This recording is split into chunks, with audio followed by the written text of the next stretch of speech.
నేను దేవుని స్థానములో ఉన్నాను అంటే మనమేదో నీతిమంతులమైనట్లు, మనకు ఏ తప్పు తెలియదు, మనం ఏ తప్పు చేయలేదు అన్నట్లు ఎదుటి వాని మీద మనం నేరారోపణ చేయడం అనేది తప్పు కదా.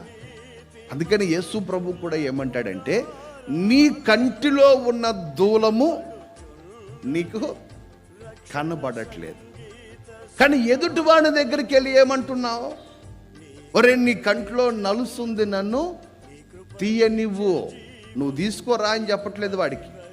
దీన్ని ప్రభు అయిన యేసుక్రీస్తు ఏమని వర్ణిస్తున్నాడు అంటే, నీ కంటిలో దూలం ఉంది అనగానే మనం గుర్తుపెట్టుకోవాల్సిన ఒక మాట ఏంటంటే, మనము తీర్పు తీర్చుకోలేని స్థితిలో ఉన్నాం. అంటే నీ మీద నువ్వు నేరారోపణ చేసుకోవడానికి ఇష్టపడట్లేదు, ఎంతసేపటికి ప్రక్కన వాని మీద నేరారోపణ చేయడానికి, ప్రక్కన వాని మీదకి తోసేయడానికి చూస్తున్నావు. ఏం చేసినా తీర్పు తీర్చుకోవడానికి నువ్వు ఇష్టపడట్లేదు.